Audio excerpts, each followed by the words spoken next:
everyone. Welcome to the webinar of the Financial Services Development Council, FSDC. As many of you know, one of our missions is to provide the government with policy recommendations on the development of financial services industry of Hong Kong and to promote Hong Kong as an international financial center. Today's webinar will cover two topics, namely Family Office and ESG, which are key to maintaining Hong Kong's competitiveness as a financial center and its financial services. The FSDC is very pleased to have the support of the following industry bodies.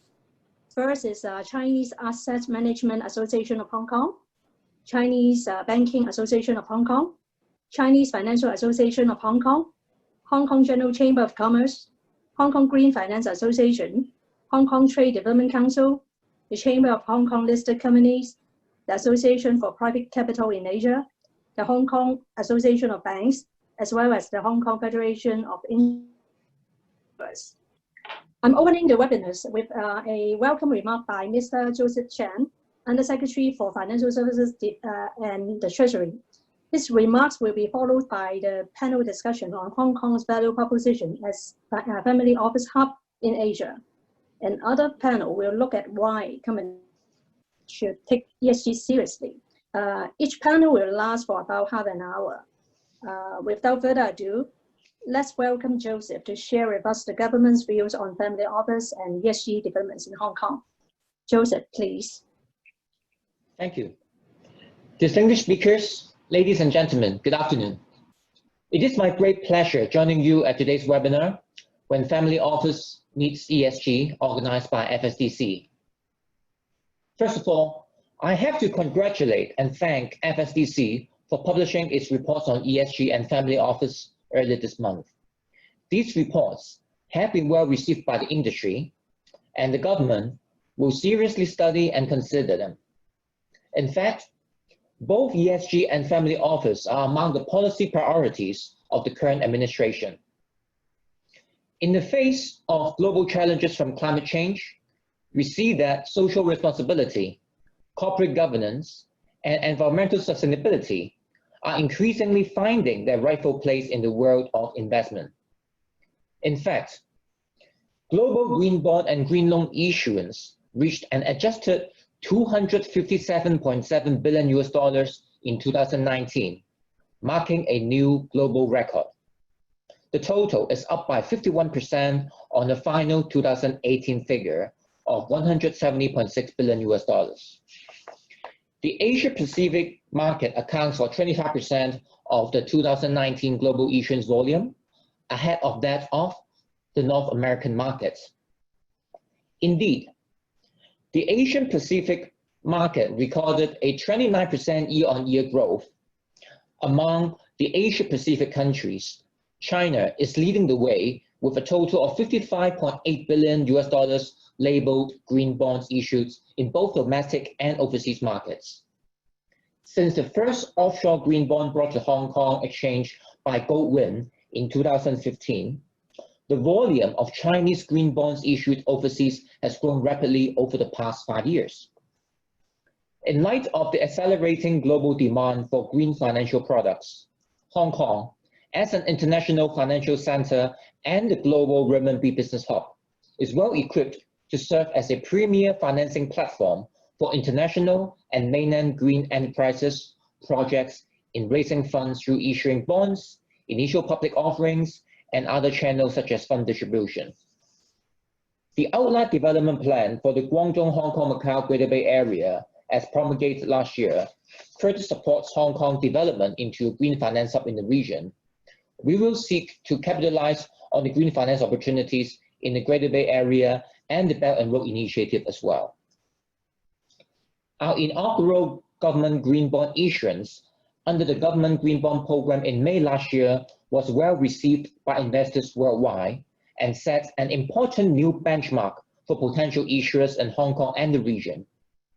Building on its momentum, as announced in the 2020 to 2021 budget, we plan to issue green bond totaling 66 billion Hong Kong dollars in the 5 years from 2021 onwards, having regard to the market situation.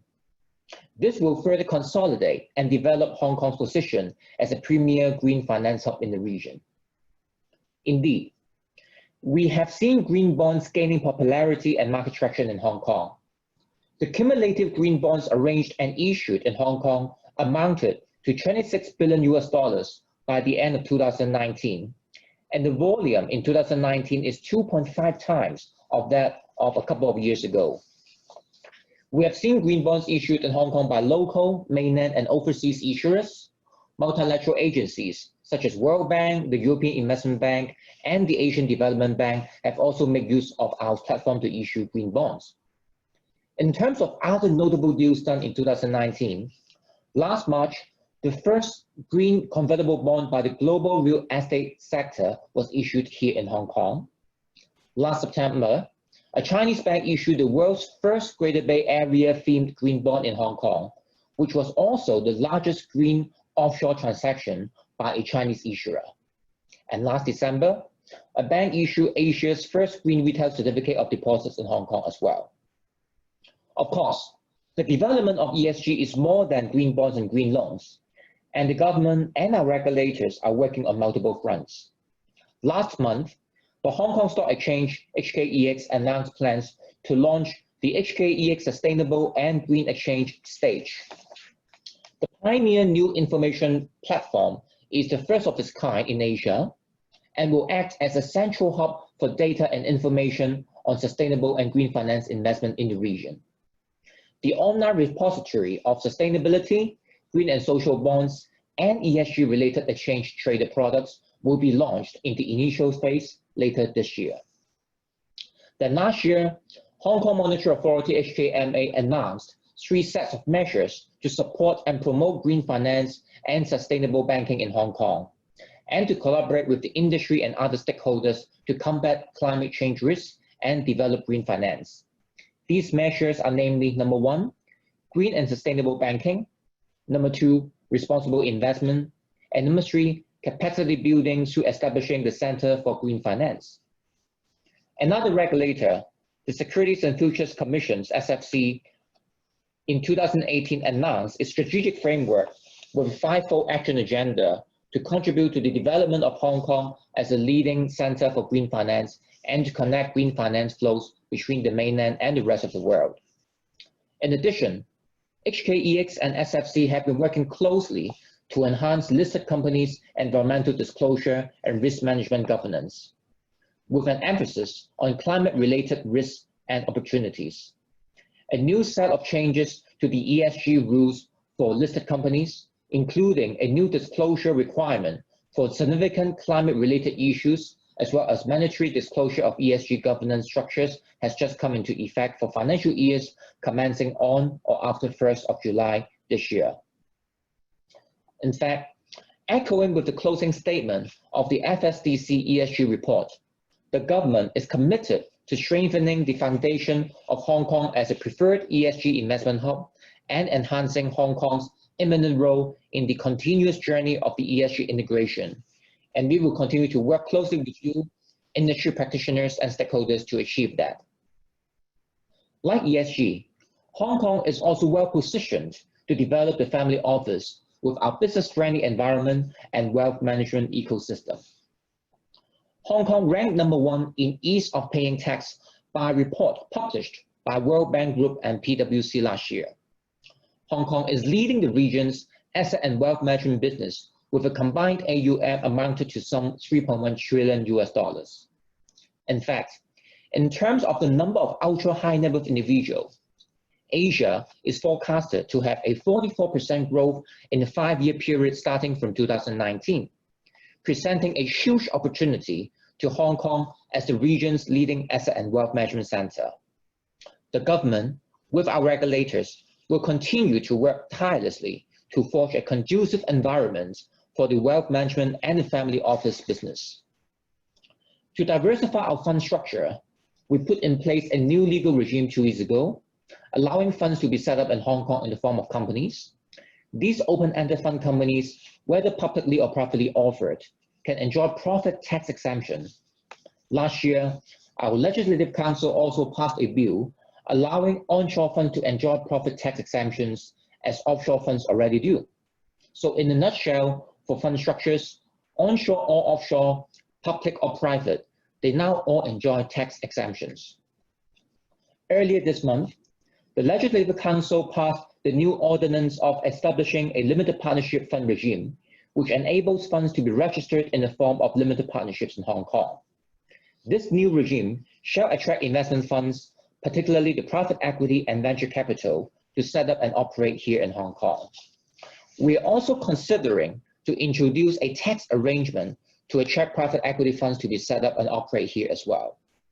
By enhancing our legal and tax frameworks, would further promote Hong Kong's private equity market and in turn strengthen our position as a wealth management center and benefiting the family office businesses.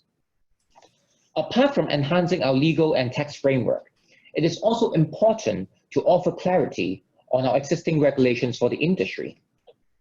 While the licensing regime under the Securities and Futures Ordinance is activity-based, earlier this year, the SFC has issued a circular to explain the circumstances under which family offices may be required to obtain a license from the SFC.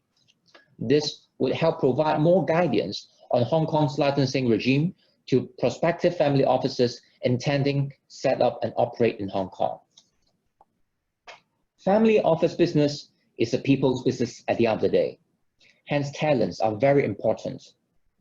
The government has set up the pilot program to enhance talent training for the asset and wealth management sector. Under this program, a series of initiatives have been implemented, including financial incentive scheme for professional training, promotion and education, and internship program to enhance talent promotion and training to meet the growing needs of the asset and wealth management sector. In addition, 3 years ago, the University of Hong Kong rolled out the Bachelor of Finance in Asset Management and Private Banking, which groomed local talents for businesses in the sector, including family offices. Market promotion and connectivity with the industry is also very important. The HKMA and Invest Hong Kong are working together to serve as the one-stop shop contact points for family offices to seek advice and assistance. In fact, Invest Hong Kong, with the support by FSDC and HKMA, have produced a pitch book and also have launched a dedicated website for family offices as well, where Invest Hong Kong communicates with the SFC and the Immigration Department to include information concerning the regulatory regime and immigration policies in Hong Kong as appropriate. Also, additional resources is provided to Invest Hong Kong to collaborate with relevant key parties and reach out to target overseas and mainland private wealth clients as well. Ladies and gentlemen, with the evolving situation of the COVID-19, global and financial markets have become more volatile. Nonetheless, with our robust financial infrastructure and sound regulatory regime, Hong Kong's financial services sector continues to function in an orderly manner, underpinning our resilience as a leading international financial center. Our linked exchange rate system and the trading, clearing, and settlement of our stock markets and derivative markets have been operating smoothly over the past few months. Year to date, we have observed fund inflow. Our total bank customer deposits have increased, and the Hong Kong dollar has appreciated to the strong side of the currency band. Hong Kong is the region's leading financial center, topping the league table in the region across IPO funds raised, asset and wealth management size, and insurance density as well. Our core competitiveness, including free flow of capital, free flow of information, our common law legal system, transparent and low tax system, and a deep and liquid capital markets will continue to maximize our potential in developing into the regional family business hub and regional ESG business hub. On this note, I would like to thank FSDC for organizing today's event, and I wish you all a very rewarding webinar. Thank you. Thank you. Thank you very much, Joseph. It's encouraging to know that the government is attaching huge support to green finance and family office development through regulations and other measures. Now comes to the first panel discussion for today. Our speakers are ready, and let me introduce them one by one. First is Mr. Rex Ho, Mainland China and Hong Kong Financial Services Tax Leader, PwC Hong Kong. Second is Mr. Ronald Lee, Managing Director, Investment Management Division, Goldman Sachs Asia, LLC. And Ms. Helene Lee, CEO and co-founder, Go Impact Capital Partners. Go Impact Capital Partners. And Mr. Peter Stein, Managing Director, Private Wealth Management Association. The moderator of the panel will be Mr. Rocky Tong, who is the Head of Policy Research of FSDC. Now over to Rocky to moderate the session. Thank you. Rocky, thanks a lot, Eunice. Thanks a lot, Eunice. And thank you very much, Joseph, for being so supportive as always and delivering an excellent opening remarks for our afternoon session. As Joseph mentioned, we have published two respective reports on developing Hong Kong as an ESG investment and family office hub for Asia earlier this month. And today we are very glad to have two very distinguished panels of speakers with us to dissect the topics.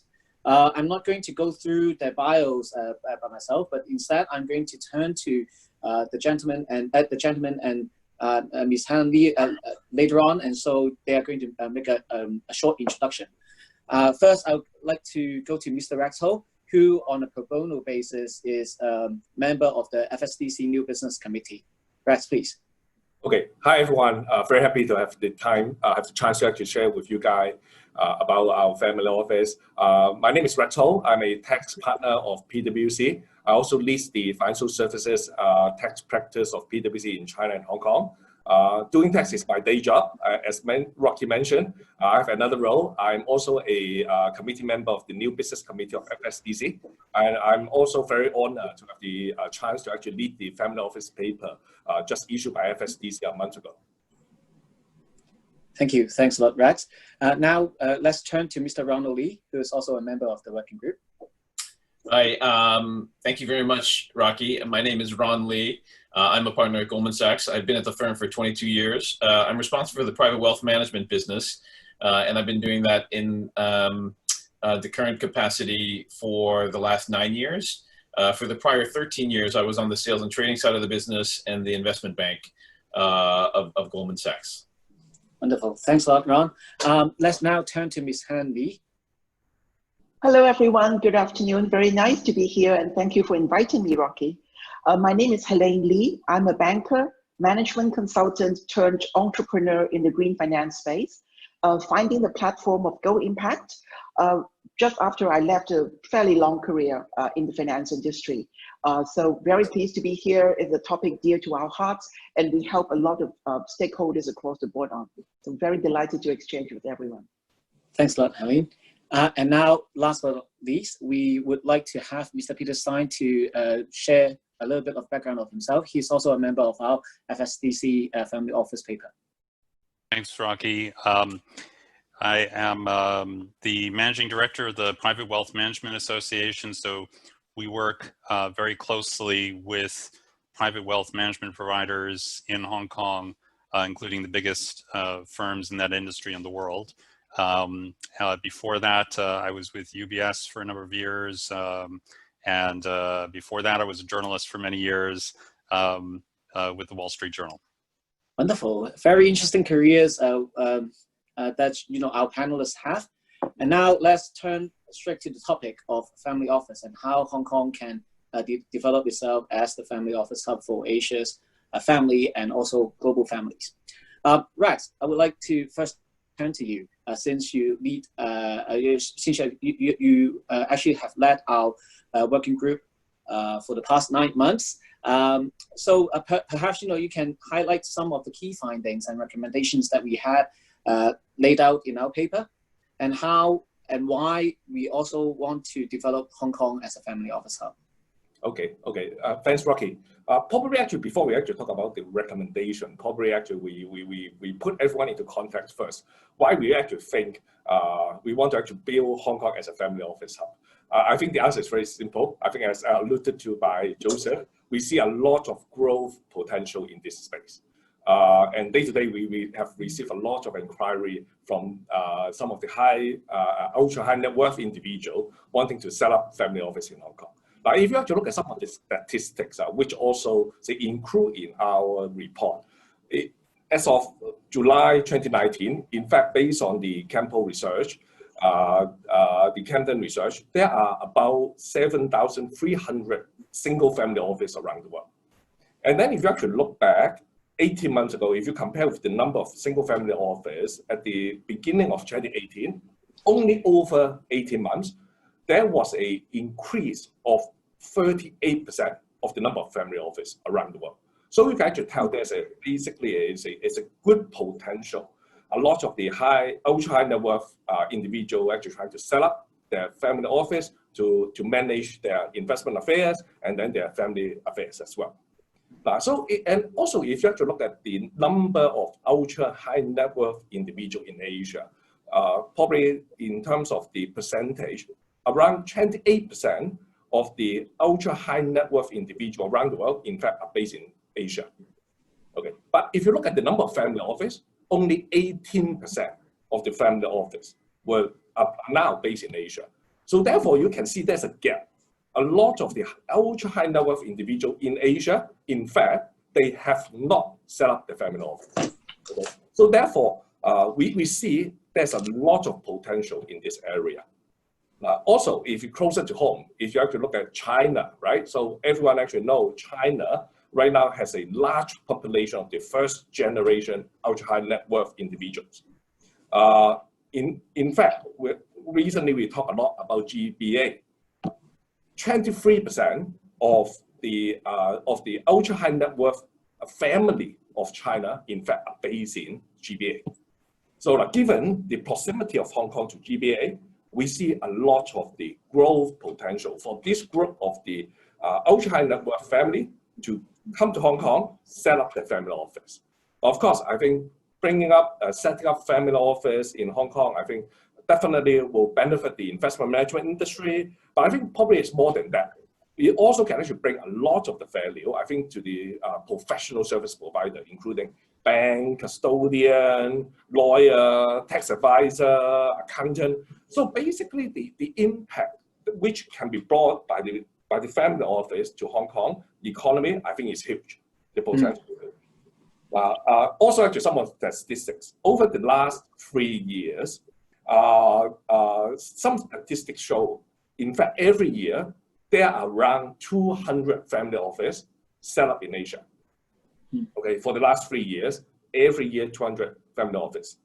So if Hong Kong can capture, we are not too aggressive, 30% of this 200, okay, every year 60 new family offices come to Hong Kong, based in Hong Kong. In fact, our estimation is it can bring around $48 billion new AUM to Hong Kong. If you translate it to the actual spending, it talk about around $800 spending per year in Hong Kong, and also can actually bring around 700 high value jobs to Hong Kong. So we basically, in short, we see family office, in fact, is a growth engine of the private wealth management industry. So probably I pause first. Yeah. Thank you very much, Rex. You're right on. I think, many of us in economic research or, policy research side of things, we have identified a lot of good stuff that, family offices can bring to the table. Peter, now I would like to turn to you. And since, you interact with your members on a day-to-day basis, and like you said, your members are the biggest banks in the private wealth management industry. Do your members agree with what Rex mentioned just now? Are they hiring a lot more in recent years, both in Hong Kong and in other parts of Asia, to serve the family offices that are set up in the region? Sure. Thanks, Rocky. And I would say, everything that Rex just described is something that you will hear our members talk about as well. This is a global phenomenon. It's something that we're now seeing play out in Asia. Family offices have been a major component of the private wealth management sector in other parts of the world, particularly in Europe and in the US. And now with the tremendous growth in wealth creation in Greater China and the rest of Asia, we're seeing that a number of private wealth management clients have already set up family offices or are planning to do so. There's family offices that have been set up for some of the older wealth in places like Hong Kong, where you have families that have built up wealth in previous decades, and then you have a number of new family offices which are being created on the back of wealth creation in China. For instance, the budding cohort of tech entrepreneurs in the Greater Bay Area and in Shenzhen. And many of them are quite keen to set up their own family offices or already doing so. So it's definitely a phenomenon we've seen. We see that a lot of our members are dedicating RMs specifically to cater to the family office demographic. Some of them have special teams that are set up just to deal with family offices, because their needs, their interests can be a bit different than other clients. Many of them are interested in being dealt with much as some institutional investors might be dealt with. A lot of them want access to private deals that institutional investors would traditionally be approached first with. So it's definitely something that a number of our members have already been adjusting their business model to cater to, and we expect that phenomena is going to continue, particularly as wealth continues to grow in this part of the world. Absolutely. Thank you. Thanks a lot for sharing with us those observations, Peter. Now I would like to turn to Ron. I guess, like everyone in the audience would not disagree with me that Goldman Sachs is leading financial services provider around the world with, leading professionals in all financial centers. So Ron, I would like to see whether or not you see there is an increased demand for services coming from family offices in recent years. And also, if there is an increased demand, do you see any difference, if at all, coming from these family offices comparing to other institutional investors or just a regular high net worth individuals, so to speak? Right. So thanks, Rocky. Becoming a little bit of the broken record, because I think Rex and Peter have articulated it really well as it relates to the growth of the family office opportunity in Hong Kong. So I won't really be able to improve on their description and the picture that they've painted, but to confirm, yeah, it's a real opportunity for us. I think the second part of your question is very interesting, which is how do we see the family offices compare to institutional investors, more traditional institutional investors, as well as individuals, high net worth individuals. So what I would say about that is when we compare the family offices to institutions, I think there's two features that maybe set them apart a little bit. Number one is the heterogeneity of their business models. If you look at the different family offices, they vary much. The range of strategies and approaches and the scope is much broader than what we find on the institutional side of things. And I think that is a reflection of the heterogeneity of the beneficial owners of those family offices, whether they be single or multi. We just find that the range of approaches is much more diverse and heterogeneous. Second thing is, our colleagues on the prime brokerage side put out a research report which outlined the survivorship of new hedge funds in Asia. And what they found was in a 10-year observation period from 2009 to 2019, about 3/4 of the newly launched hedge funds were still in existence after 3 years. So 25% went out of business and 75% roughly survived. And then after 5 years, the percentage of survivors goes down to about 60%. So 60% survive and 40 go out of business in the hedge fund space in that period between 2009 and 2019. Family offices have much longer staying power because the individuals are almost always alive 3 or 5 years after the launch. They may not have the same professionals in the family office, their strategy may have changed, but they have much longer staying power relative to most institutions when compared with that group. But I would say that that's probably as interesting a comparable universe as any. On the individual side, of course, I think the family offices generally, but not always, bring a different level of professionalism to the whole investment approach. And they often, but not always, increase the level of sophistication in terms of the approach relative to individuals investing themselves. So that's what I would say about that, Rocky. Wonderful. You know, like this is, you know, fascinating. And I really like your comparison between you know, like a hedge fund and a family office and how they distinguish themselves from the former. Halim, now I would like to turn to you.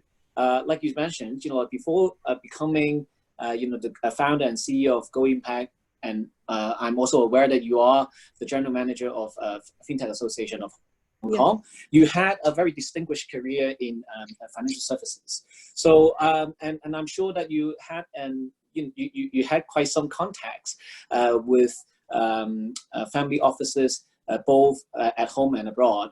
So I would like to see if you can share with us some observations that you have with family offices, and if your observations have translated into some actions that you have taken over the years, if I may. Thank you. Yeah, sure, Rocky. Thank you so much. I don't think I can add a lot of color to what Rex and Ron were saying before around family offices, and definitely agree with all that. But there are 3 points actually I would like to just share here, echoing a little bit of what Joseph was saying in the opening address. Okay, Joseph mentioned resilience. And I think resilience is really a theme that straddles both family office as well as ESG. Now, I want to cite the example of like what Ronald was saying just now, how, you know, the survival rate of, you know, family office is much more sticky, if you like, than your typical hedge fund growth cycle. But to the fact that family offices are going through a huge wealth transfer. Okay, there's talk about a 30 trillion wealth transfer in the next decade, you know, between now and 2030. And I think it also coincides with the 2030, the 17 Sustainable Development Goals of the UN. That's the target date for achieving those. And that's very much at the back of minds of a lot of banks as well as financial institutions in mapping out their ESG strategy. And the family offices that I've been talking to throughout my career, whether it be, you know, with a Wall Street giant or with another big European-based financial institution, have always been around, so what more can I do with my capital? They're looking at it in a much more holistic asset allocation, portfolio management manner. And that's the second part of resilience that I want to share here, that really family offices, if you look at the whole spectrum of them, whether it be single family office or some of the multi-family offices, they are looking at things that might, you know, help them weather the storm a little bit better. Okay, they are institutional in behavior, sure, and institutional in terms of AUM size, but they probably are a bit more risk adverse, if you like, a group of people. And that plays to the ESG agenda quite well, I think, because if you look at the inflows into ESG funds from the beginning of the year, when there's COVID outbreak until now, the inflow into ESG funds has been a lot more than into other asset classes. If you look at the S&P 500 index and the S&P ESG index, the S&P ESG index have outpaced or dropped less than the S&P 500 index by as much as 3% in the same period since the beginning of the year. So all these points to a kind of risk mitigation ability that somehow the sustainable investment, sustainable finance instruments have compared with other asset classes. And I think family offices are very much looking into that. And that echoes very well, what Joseph was saying and what our other fellow panelists were saying. Wonderful. Thanks a lot, Helene. I think that is, a consensus that we are getting, among all the panelists here. The resilience, significance to Hong Kong as a financial services center, is very clear. Now let's turn to the recommendations of our report. So, Rex, I would like to go back to you as the leader of the working group. Can you perhaps highlight some of the key recommendations that we have put together for the government, and also, with your professional background in mind, I would like to seek your advice on what else we can do for family offices in terms of tax consideration. But I will, before that, I would like to highlight that, the government, like Joseph mentioned earlier, is very supportive of the development of, family office here in Hong Kong already. Our friends at Invest Hong Kong and HKMA and FSDC have been working very closely to come up with a pitch book and also our website. Check it out if you haven't, please. And also, the SFC is also working on some in the regulatory clearance. So that is the background, but I would like to turn back to you, Rex, for some highlights of our recommendations. Thank you. Okay, thank you, Rocky. So I think, as actually Joseph actually talked about, I think Hong Kong has a lot of the good area, very good, complete investment management ecosystem. Basically, it's actually already quite well placed to attract family office. But when we have to prepare this paper, of course, we can't be complacent, especially when we have to look at all this competition from the neighboring jurisdiction of everyone is actually trying to attract family office. So therefore, the working group basically come up with recommendation on 4 areas that we believe, if we can actually make good all these 4 areas, Hong Kong can be in a much stronger position to attract the business. I mean, these 4 areas mainly, and some of the area and some of the recommendations that we, in fact, include in the paper.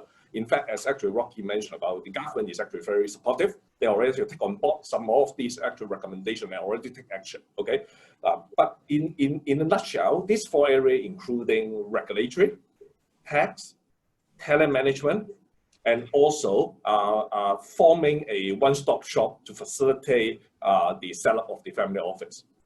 As far as regulatory area is concerned, the working group basically actually recommend the SFC, although SFC actually come up with a guideline earlier this year to clarify some of the licensing requirement for family office under the situation where they need to get a license, whether they do not need to get a license. But the working group basically believe a further clarity on give more example on more clarity on the situation where family office, especially for single family office, their licensing requirement will definitely help the newcomer to basically understand, have more steer on the regulatory side.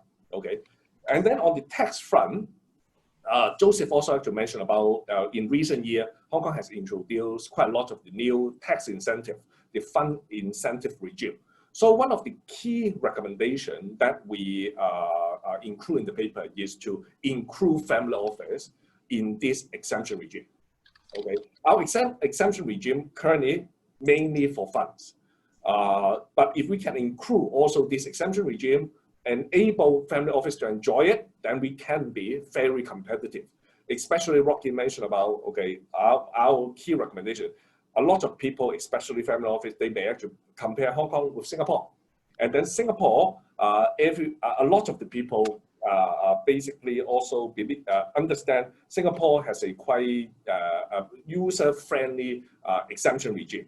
So what our recommendation in the paper is to, we use our existing already quite good exemption regime and then include family office, okay? So that is on the tax front. On the talent management, we also understand the skill set used in family office probably may not be exactly the same as the skill set of the talent in the investment management industry. They may actually need to know everything. They are probably actually more a generalist with deep knowledge in certain areas. They may actually need to know investment management. They may need to know family governance, trust, tax. Okay, so therefore our recommendation is to encourage the government to work with the industry association, work with the university to come up with some curriculum to groom our new generation, to train our people such that they can actually they can take on the family office opportunity, okay, going forward. And the last one is the one-stop shop recommendation, basically to set up a one-stop shop to help a newcomer to maneuver, to coordinate the respective government authority when they want to set up in Hong Kong. And also another key area is to coordinate the promotion of Hong Kong. Okay, so these are briefly the four key recommendations in our paper.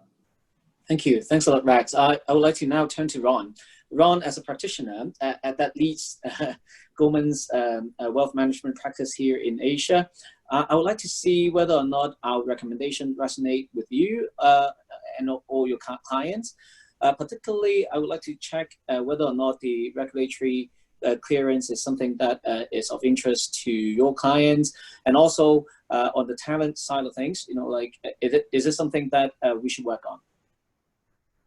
So I guess the answers are yes and yes. So as it relates to the regulatory, I would definitely say that both the existing family offices as well as people who are prospectively considering to set up family offices in Hong Kong are very focused on the regulatory framework. And so the revisions along the lines of what are outlined in the paper, I think, would be very well received, both by the existing as well as the prospective family offices. As it relates to the talent, that also is something, but I guess I would just stress, as Joseph outlined in the beginning, between the HKMA and the SFC, and then all the great work that Peter does at the PWMA, I think there is already a lot of stuff in train as it relates to the development of the people and the human capital. But that of the four recommendations, that is definitely the one that's closest to my heart, because I really think that the long-term health and soundness of the family office ecosystem in Hong Kong relies very, very heavily on the quality of the people. And so everything that Hong Kong can do to help itself to, as Rex put it, groom the future talent will obviously inure to the benefit of Hong Kong. Thanks a lot, thanks. And Peter, I would like to now turn to you. I'm sure, you would agree that and you and your members would agree that regulatory certainty is something of interest to family office, just like what Ron was mentioning. But why is it especially so for family office? Can you shed some light on that? Sure. So I would just say, Rocky, it's not that family offices necessarily have bigger regulatory concerns than other financial market players. But because they're not necessarily catered to specifically in the regulatory framework the way other institutions are, there's a little bit of ambiguity as to where they actually fit in these frameworks. And so it just helps if they can determine what their position is and then act accordingly. So that's why the recommendations that we give are really just trying to give them a little bit more certainty as to where they stand. On the licensing front in particular, on their treatment as professional investors in Hong Kong, we make some recommendations that basically just acknowledge the fact that there are some family offices which have a very high level of sophistication when it comes to dealing with investments, and they should be recognized as such and able to trade freely the way other more sophisticated institutions might. Oh, yeah, thank you. That is very clear. But Peter, I would like to have a follow-on, question for you, because Ron said, talent would be of extreme importance to the sustainable development of the industry. I would like to see if PWMA actually has that, of course, I know that you guys has a program, but I would like to, let the audience know as well. Sure, thank you for the opportunity to talk about what we're doing, and thank you, Ronald, also for your plug. We do have a talent development program that we're active with, that Goldman and a number of other members of PWMA are involved with. It's called the Pilot Apprenticeship Program for Private Wealth Management. It is a program that is specifically designed to encourage university students in Hong Kong to get exposure in the private wealth management sector. They can do 2 years of internships, 2 summers of internships with one of our member firms, and during that time get exposure to the front, middle, back office of the private wealth management sector, which then positions them extremely well for starting a career in the industry if they choose to after they graduate. Thank you. Thanks a lot, Peter. And I should also mention that we really appreciate the support from the Hong Kong Monetary Authority, who are our partners in co-organizing this program. I'm sure, the public-private partnership is very important here in Hong Kong. Helene, I would like to now turn to you. As you are aware, we're bringing 2 different, seemingly different panels together today.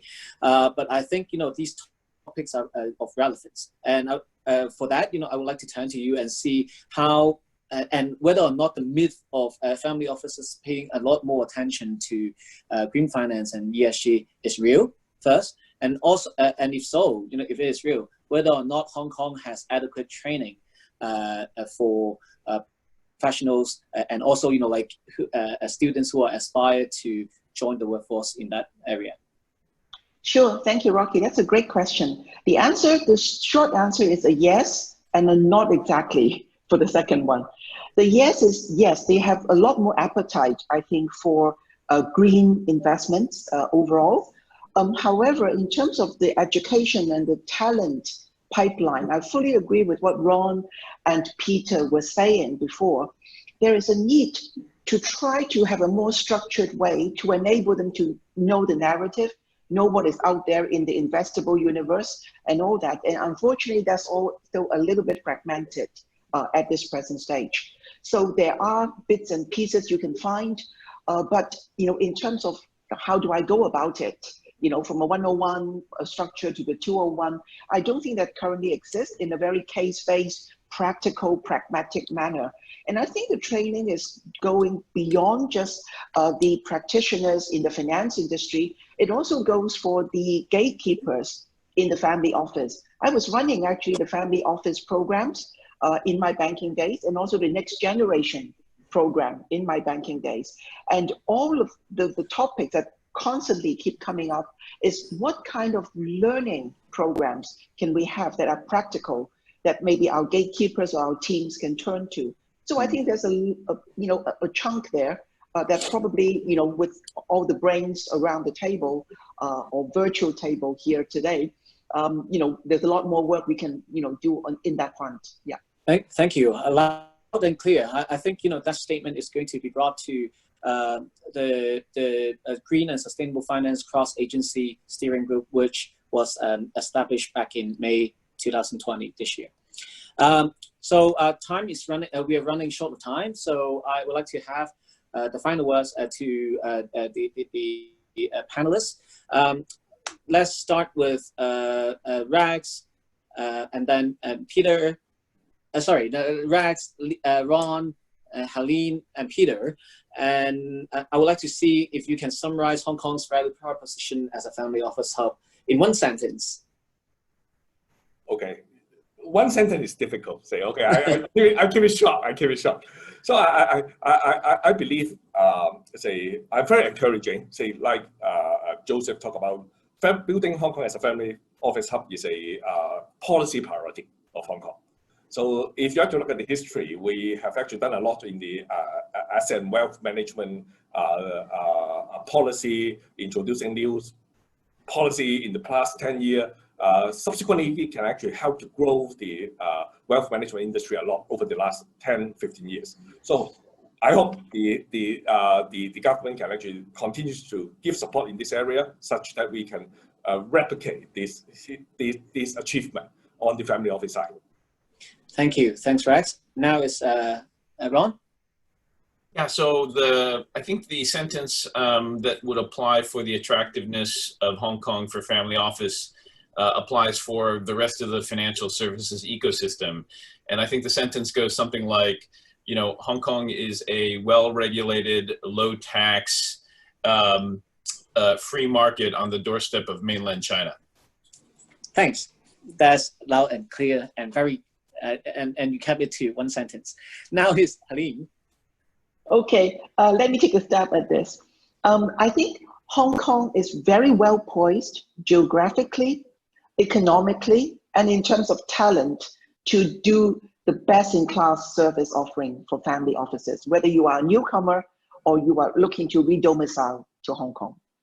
Thanks a lot, Helene. And now, last but not least, Peter. Okay, I guess I'll probably repeat what others have said, but just note that you know, Hong Kong is uniquely positioned to provide access to China's financial markets and investment opportunities while providing the free flow of capital, free flow of information, integration into global financial markets, a robust legal infrastructure, and a simple tax system that make it a unique value proposition for family offices. Wonderful. It's always good to have you guys. Time is running short. I'm going to hand it over to my wonderful colleague, Gloria, to handle the next session on the topic of ESG investment. This is a very relevant topic to our session, and I'm sure you guys are going to enjoy it. But before that, I hope you guys are going to join me in thanking Rex, Ronald, Helene, and Peter for their keen participation in this panel. Thank you. Thank you, Rocky. Thank you, everyone. Thanks, Rocky. Thank you.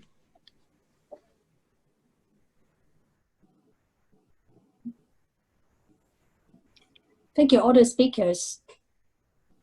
We're now preparing for the second panel discussion for today, which is on ESG. The speakers are already here, and thanks for your patience waiting from the start of this webinar.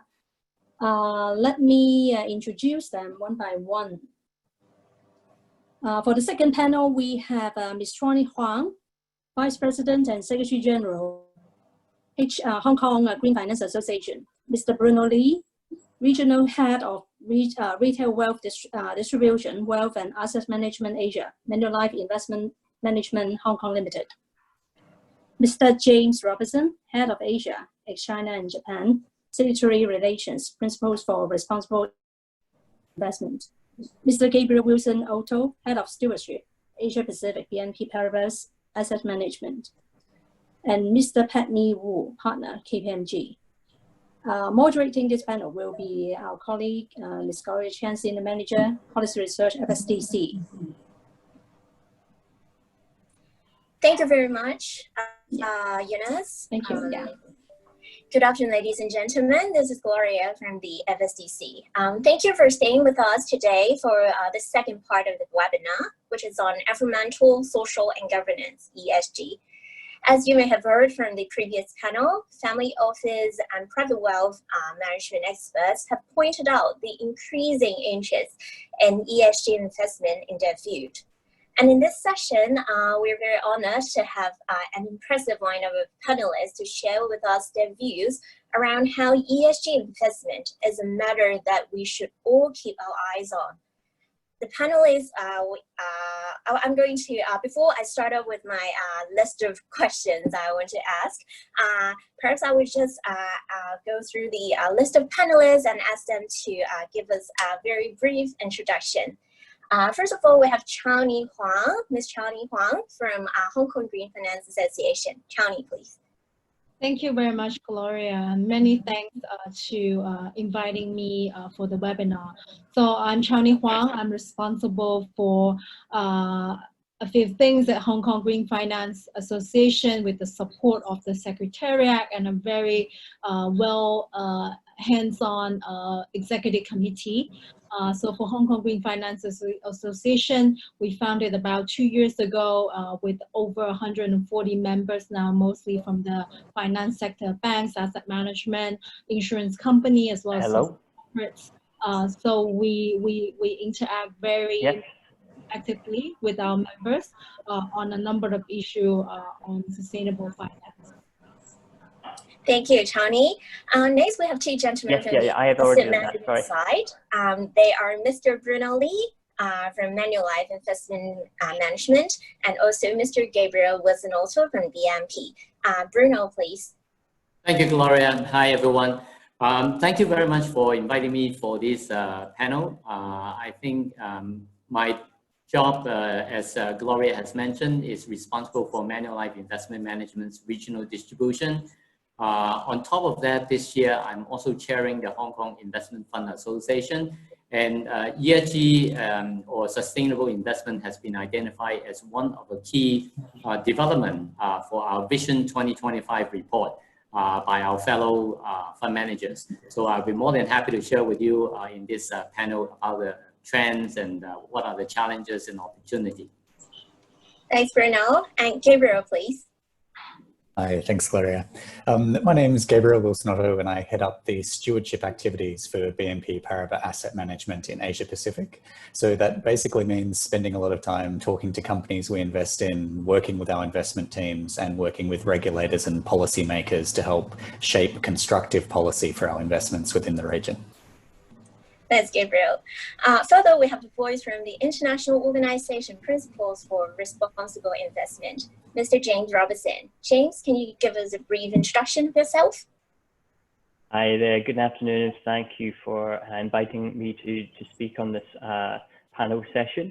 I serve as the PRI's Head of Asia, ex-China, Japan. So this primarily includes working and engaging with the PRI's signatories or members across the region to help them on their ESG incorporation, working to engage with interested institutional investors, and helping to build capacity and awareness around responsible investment across the region, whether it's engaging with policymakers and stakeholders, industry associations, or other groups to help drive policy discussions and similar aspects.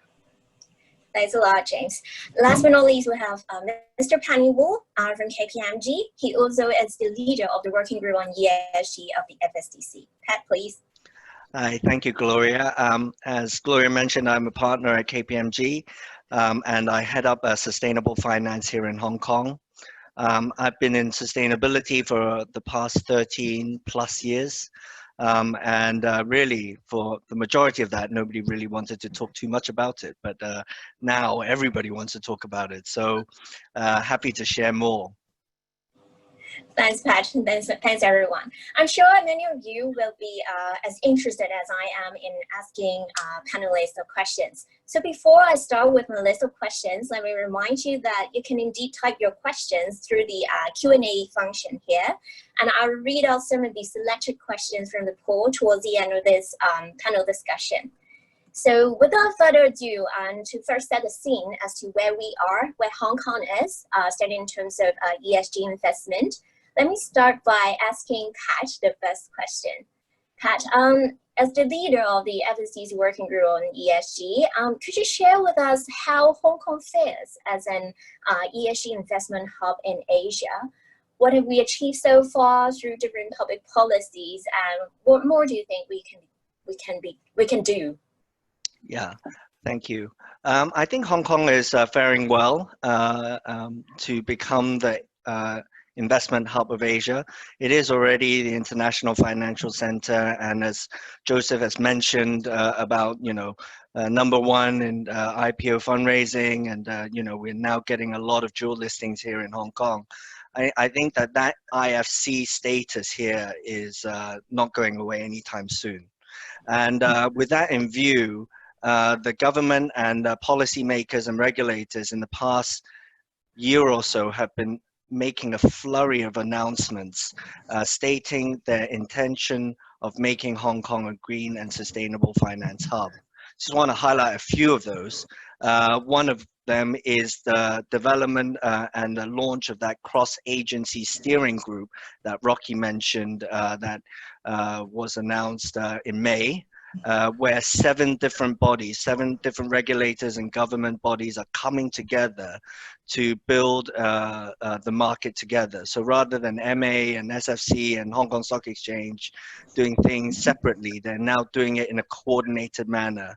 And as one of the recommendations in our paper is really to develop that roadmap so that there is a kind of consistency and clarity of the direction of travel going forward that will be really important for practitioners going forward.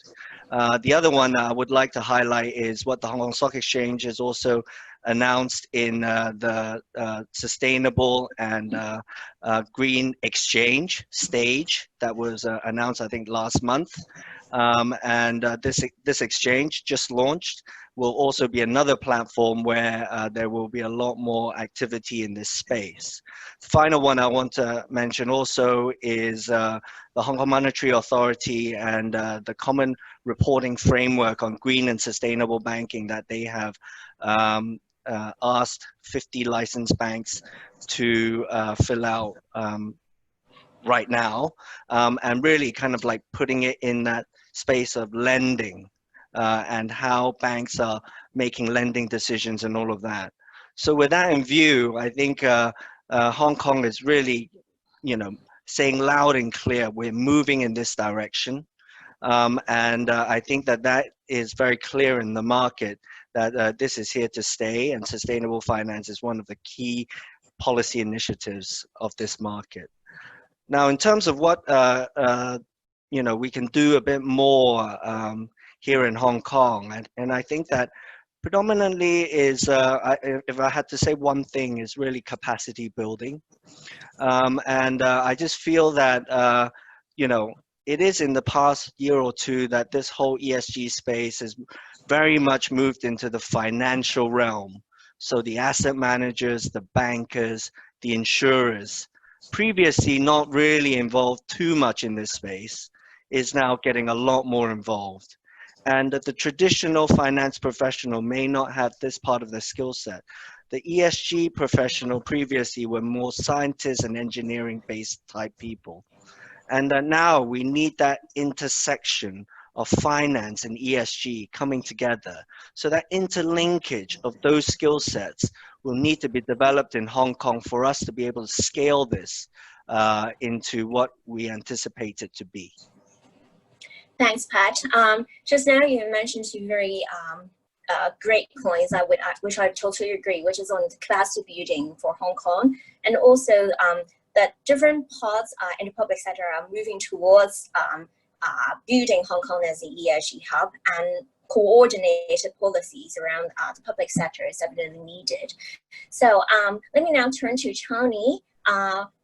Because you're from the Hong Kong Green Finance Association, do you think industry associations in general can play a role in capacity building and also to push forward the policy coordination?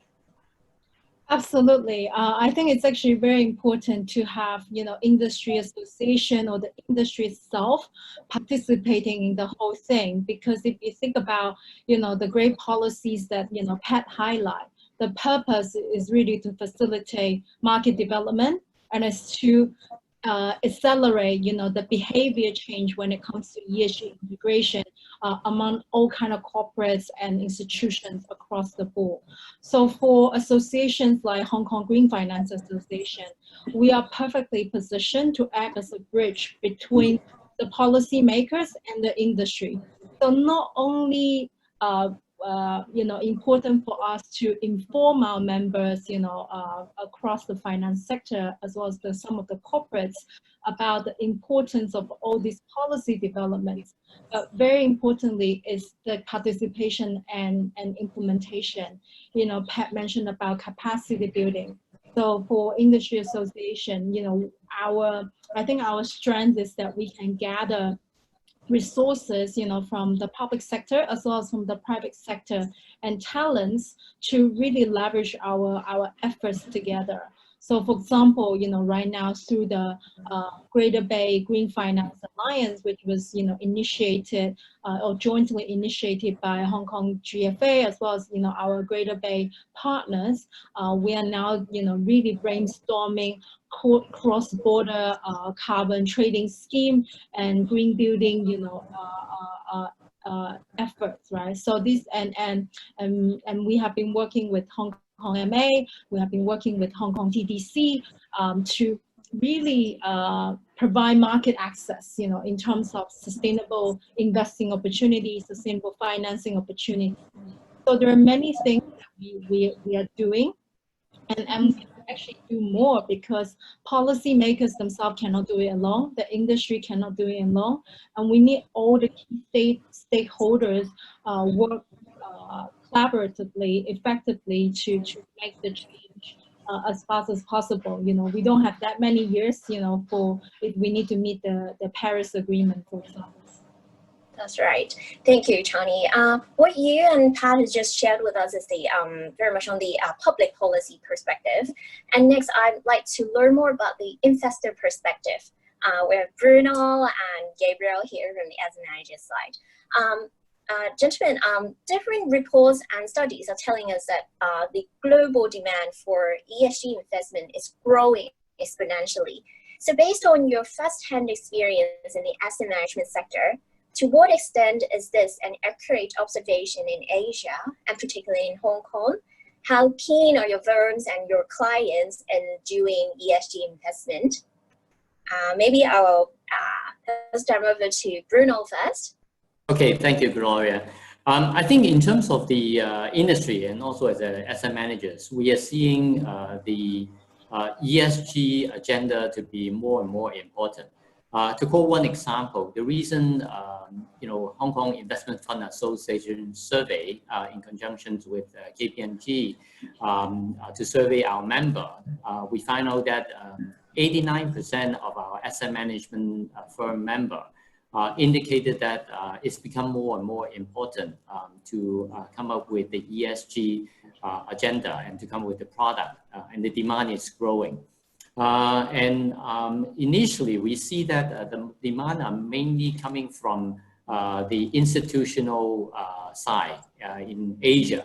But more and more, I think even for last year, starting from last year, we have started to hear about like even retail fund distributor asking for ESG focused fund. And I think a lot has to do with the kind of the risk or the ESG related shock that people has been seeing in terms of kind of the global kind of a product regulatory change related to ESG, and then causing product recalls, supply chain disruption, pollution incident causing loads of kind of penalties and money of the listing company or debt issuers, and also accounting fraud. So some of these issues has becoming a real kind of a threat from the investment point of view and the risk management point of view, rather than just a feel-good feeling. Kind of historically, people may think, kind of it's good to have a certain value in their investment. So I think this is definitely becoming more and more important in Asia, from both institutional and now trickling down to even the retail distribution as well. Thanks, Bruno. Next we have Gabriel. What's your view around the ESG investment vibe in Asia and in Hong Kong? So I completely agree with Bruno's comments in that I think what we've really seen is almost a tidal wave of focus on ESG. And I think that there's a few things that are contributing to this. So at one side, we've got a clear policy direction from a lot of governments within the region around sharper enforcement on environmental issues, on increasing disclosure requirements, and more data has provided more ability to actually evaluate and assess companies. So I think that we're on a virtuous cycle of a few different things contributing to further growth and development. The other really important angle is the mainstreaming of ESG and a shift from a values-based approach or philanthropic approach to ESG investing to much more of a fundamental risk mitigation approach. And within Asia, this is a critical issue, especially because if we look at 2019, there was over 150 billion US of natural disasters and damage globally. And if we look at only a third of that was actually insured. So there's a huge amount of destruction that goes on. And the top 5 events globally for natural disasters were all in Asia. And so what we see within the region is huge exposure to these issues. And increasingly people are seeing climate change, natural disasters, plastics, corporate governance scandals as being a real risk to their wallet. And so as this becomes a more and more obvious part of value creation or value destruction, we're seeing more and more demand for assets and funds which are explicitly taking into account these considerations in their investment process. And so from my perspective, we've seen huge growth, and I think that we're likely to continue to see this growth.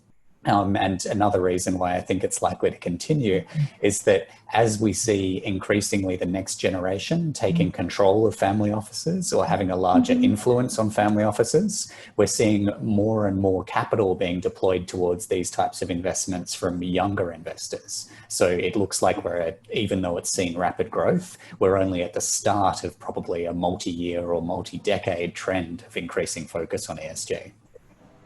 Thanks, Gabriel. It's great to hear that there are so many enthusiastic market players in Hong Kong and in the region. And with such rising interest in ESG investment across the Asian investment community, different ESG principles and guidelines will likely be increasingly relied on. So we have James here today. As PRIs, being the world's leading proponent of responsible investment, how do you think the overall landscape of the ESG principles and guidelines would evolve in Asia?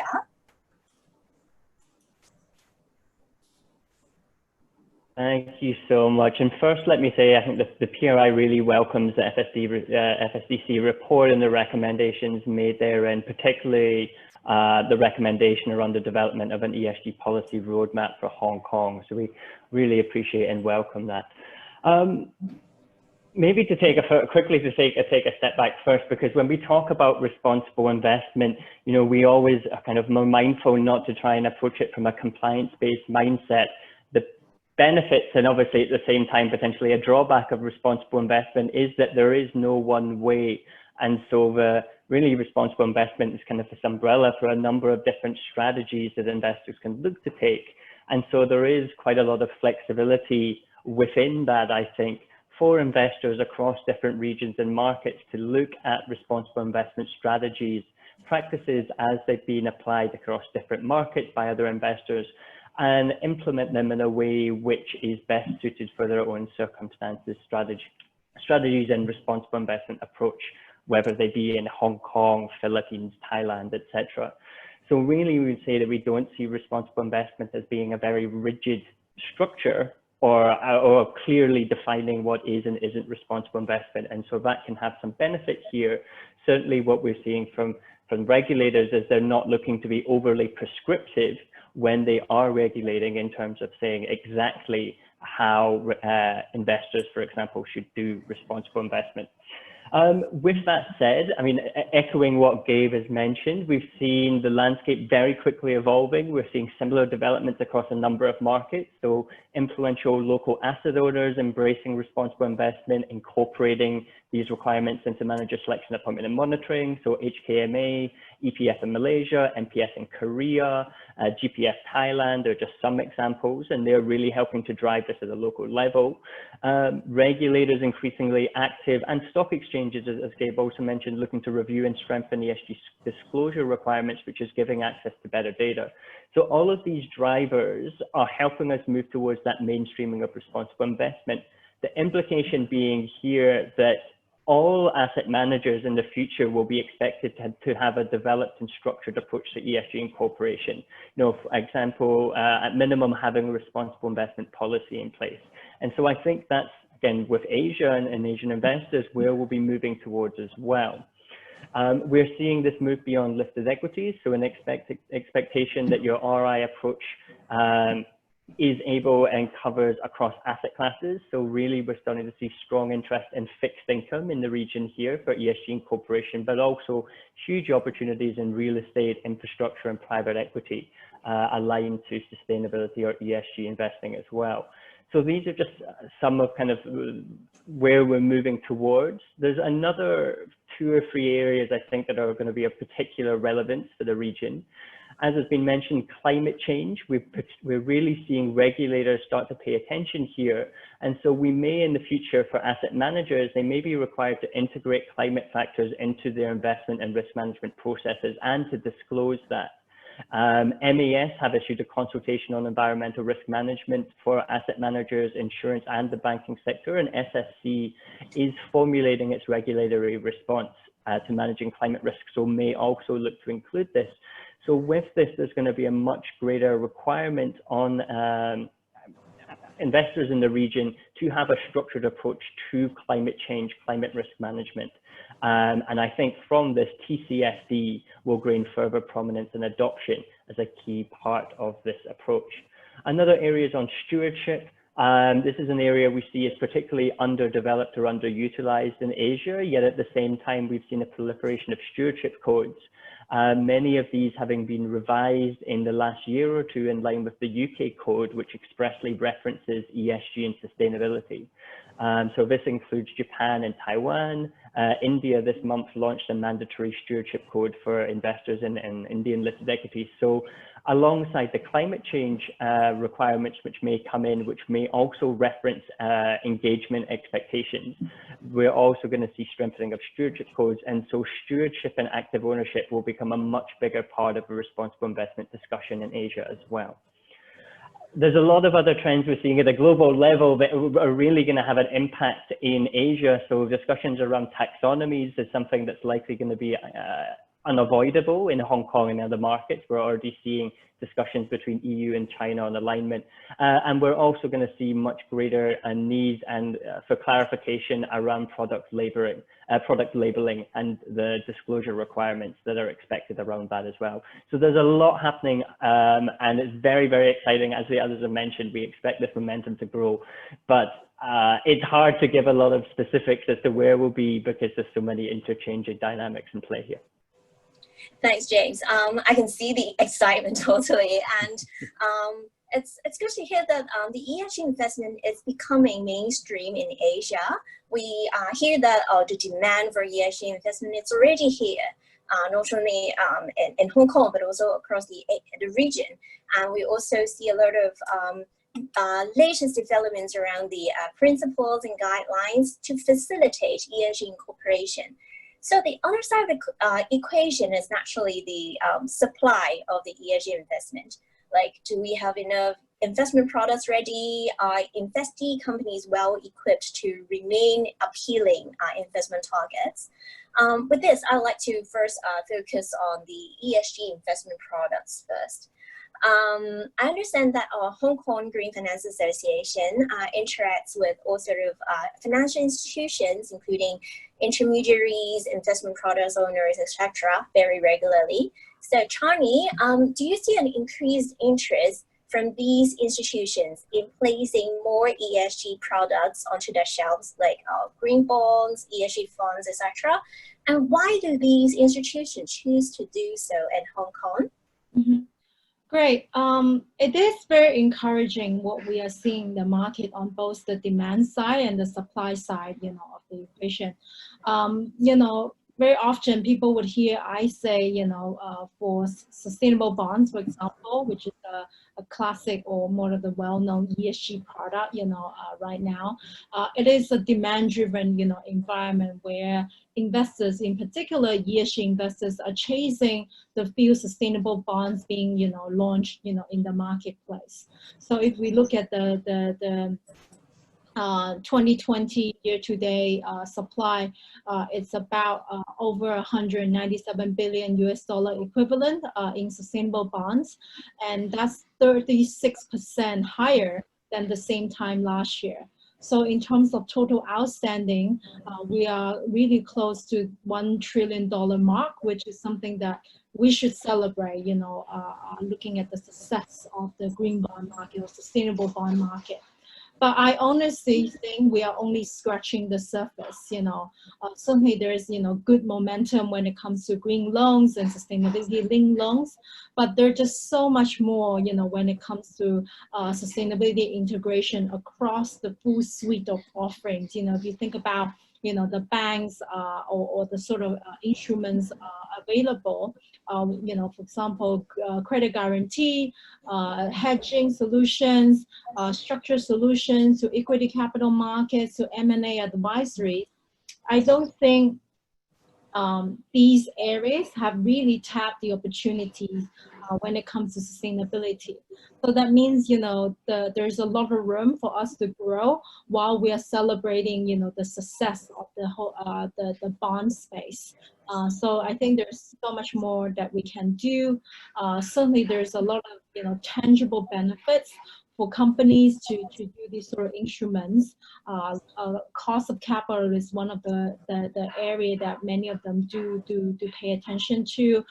We're talking about diversification of investors, within their pool. We're talking about, really increasing the competitiveness, which is something the other speakers, talk about earlier as well. So it's organically linked, together when it comes to sustainability. So I feel, it's growing, from strength to strength, but we're just scratching the surface. Thanks, Chani. Now turning to the investee companies. What investors generally look for is companies' ESG disclosure of good quality. We often hear companies in Hong Kong saying that, they have started their ESG journey, but the challenge often is how to carry it on in a meaningful way.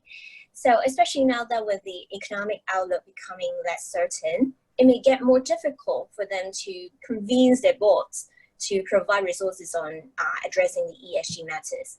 So Pat, in your capacity at KPMG, I understand you have advised different companies and the boards around this. Can you share with us how and why ESG should continue to be taken seriously, even during the trying times? Thanks, Gloria. I think, in the past year or so, I've seen a number of corporates, sizable corporates in Hong Kong. I think, previously not really worried about their ESG ratings that has been given to them by the rating agencies, and then really realizing what's going on. And they were prompted to look at it by their investors, by their bankers. So I think that, as we've mentioned throughout the presentation, it is really in that capital allocation space now. It is about the investors, it is about the bankers, it is about the insurers. And every single company out there needs capital. And the readers of the report are those finance professionals, that research analysts and all of that. Those are the users of the report. If you think that you can just kind of like write a bunch of stuff about, going out to a BBQ and all that kind of stuff that we've seen, in these reports, what does that tell you about the company? It doesn't really say anything. So, I think that you have to really tailor your report to the users, which is the financial professionals. And they are going to use this to allocate capital. If this is not done well, as Chani has mentioned, the cost of capital, I think, will be going up for people who do not look at this space. So I think that, I think previously what was happening was, people going up into boards and talking about carbon footprinting and, all these kind of things, and climate change and all of this, which was really kind of like foreign to the majority of the boards here in Hong Kong. But when you're talking about capital and why these things, carbon footprint, and affect your capital, cost of capital, they'll understand that. And in any case, ESG is a runaway train, is the way that I see it. The train has left the building and it's going, you're not going to be able to stop it. You know, it's just going to be more questions from investors, more questions from bankers, more questions from insurers. And are you prepared? Is the question. So I think that I would encourage everyone to take this seriously, take a fresh look at it. It is not just kind of like changing light bulbs and buying an electric car, which some big corporations are still thinking is that. It's so far away from that now. We really need to look at it from a capital basis. Thank you, Pat. So writing on this challenging times topic, it actually comes to my last question as I see the Q&A box has other questions, which I really hope the panelists can address as well. So my last question is actually for Bruno, Gabriel, and James. We've heard from Pat about why investee companies should not put aside ESG, even during the tough times. And so how about the investors? Has the pandemic or the overall economic outlook indeed cooled down investors' passion in adopting ESG investment? And if asset managers or asset owners are still keen to develop their ESG investment portfolios, are there any key areas they should be mindful of? Gentlemen, who would like to start first? Maybe Bruno? Okay, sure. Yeah. Okay. Thanks, Gloria. I think the pandemic, COVID-19, is not going to slow down or change the direction. And the reason for that is, as we have now hearing about the news in the flood in mainland China, and all these things caused by, partly climate change and other reasons. But I think from a investor point of view or asset manager's point of view, it is important to see the ESG trend and keep on investing more resources and to come up with the integrated approach in investment, going back to the fundamental research, credit analysis. It is important to really understand, for the underlying company that we choose and invest in, is not paying lip services, kind of trading carbon, kind of a quota, and they think that's the job done. It is really deeply integrated in a whole kind of a business strategy, the whole management process, according to the respective industry and the company, supply chain management, and some of the policy. To ensure that the company that we can choose and invest in are long-term sustainable quality company that can help to deliver better return for the investor at the end. So I think kind of going through this kind of current challenge definitely is not going to change the overall trend, both in terms of the demand of these kind of ESG product from investor point of view, institutional and retail customer point of view, but also in terms of the fund managers as an investor.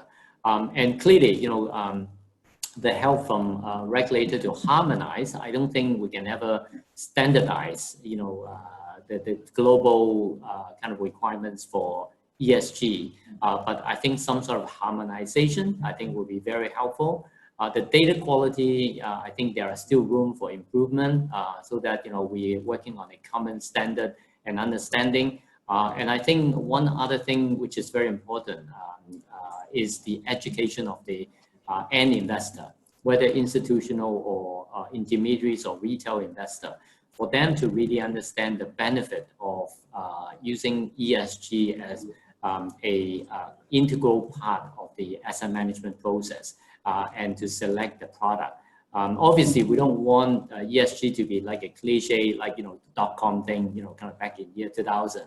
But there are real substance and benefit for people who are choosing this product, and there are very well-defined process. And that in itself, I think, as Pat mentioned, will impact the listco, whether they are issuing equity or they're issuing debts, because the cost for capital is there. And if they are not taking it seriously, and that will eventually, kind of impact their potential kind of downside risk and the performance of the company. earnings compared to the other peers who start to invest in the ESG for the long term. I think that will be a message that we want to get it across. Thanks a lot, Bruno. Before I turn to Gabriel and James, because we're asking about the investor perspective around this, I also see a question in the Q&A box which mentions about the important role of pension funds and how important it is in promoting sustainability and responsible investment, so on and so forth. So if gentlemen, you can perhaps incorporate the pension funds angle as well, that will be great when answering the questions. Gabriel, would you like to give it a try? Not necessarily around pension funds, but investors in general, as in how they feel about this recent economies towards its impact on ESG investment. Yeah, sure. Sorry, apologies, just having some connection issues here. But if we look at the question from the perspective of both pension funds, but then general investors, I think that the piece on pension funds is fascinating because it ties back into James's earlier comments around the importance of pension funds in driving the ESG agenda. And so especially when there's a link to the government, they can actually help drive government policy and really broaden and deepen the focus on ESG. And we've seen fantastic examples of this in Japan, in South Korea, in Malaysia, in Thailand. We've seen a lot of these sorts of examples. And for me, I think that the other really interesting side of this is where the pension funds are being driven by their own beneficiaries. And this is more a story coming out of Australia and Europe and other parts of the world. But what we've seen in Australia is that every pension fund now has to have an ESG product, not because it's mandatory, but because all of the beneficiaries are asking for them. And so that can also be a really strong catalyst to drive ESG adoption and growth throughout the entire ecosystem. If we look at COVID-19 specifically and the pandemic and the role that that plays on ESG and how asset managers have responded, I would actually argue that it's almost accelerated the asset manager focus, because what it means is that the impact or benefit of ESG investment has become more obvious, with ESG funds outperforming over the first couple of quarters of the year. So again, you're seeing a direct benefit from investing in it from a very tangible financial sense, but also areas around inequality, around health, front of the newspaper every day when you open it up, no matter where you are in the world. And so I think this is also helping, from a beneficiary or client perspective, really increase the demand for some of these products and make it seen as a real fundamental part of investing. So from my perspective, I think a lot of these different pressures and dynamics are likely to continue the growth and development of ESG. So it looks like a multiple pronged approach of really driving and furthering growth from where I'm sitting. Thank you, Gabriel. James, do you have anything to add? Yeah, I mean, I think I'd second a lot of what Gabe mentioned, and certainly from the PRI's perspective, both in terms of the discussions we're having with our signatories, but potential signatories, and anecdotal through engaging with other stakeholders across the market. We're really seeing this as being encouraging further reflection on in terms of what's happened during the pandemic, how companies and investors have responded, and also taking it as a time to take stock and to review. And this is kind of further giving further momentum to interest in responsible investment as well. What I say is we are seeing a reflection in terms of E, S, and G themselves, and what are the issues investors should be focusing on. And perhaps we've seen there are some particular S issues which have been overlooked. And so I think the broader responsible investment industry is reflecting and having to kind of reevaluate some of these often very valid criticisms in terms of how responsible investment looks at issues like diversity, for example. So I think that's been one part, and that differs by region as different social issues and factors have become more stressed whether it's been in response to COVID or other dynamics as well. So I think certainly we're seeing momentum increase, but also a reevaluation in some aspects of responsible investment. And in terms of, I think the pension side, Gabe mentioned it really well. We've seen in a lot of markets, the government-linked pension funds really taking a strong leadership role in driving this. I think when it comes to Hong Kong and the MPF scheme or MPF setup, we would really like to see the MPFA and the government taking a much clearer role in defining how these schemes should and can look at ESG incorporation. So I think we're definitely in agreement with Gabe and the sentiment of the question itself in terms of the role and value of pension funds. Thanks a lot, James. I also see that Joseph, Under Secretary for Financial Services and the Treasury, wants to add some points to echo to the question around pension funds. While we are trying to do the setup, oh, good, we see Joseph here. Joseph, understanding you have some points to add as well. Yes, thank you, Gloria, and thanks for the panelists. On this, I just want to share a few points. First of all, definitely, from the government level, we would like to encourage the MPF trustees and the investment managers to take the ESG standards into their decision-making process and consideration. So in fact, MPFA has issued a circular on that note to encourage them to take ESG into consideration in their investment decision, and also encourage them to disclose their approach to ESG factors to the scheme members. And of course, the circular has been issued, has been done, but that's not the end. On an ongoing basis, we will continue to work with MPFA, the regulator of our MPF, to push for a more ESG element in our MPF framework. The second point I would like to share is that, as you know, in Hong Kong, we have the HKQAA, Hong Kong Quality Assurance Agency, which provide green finance certification.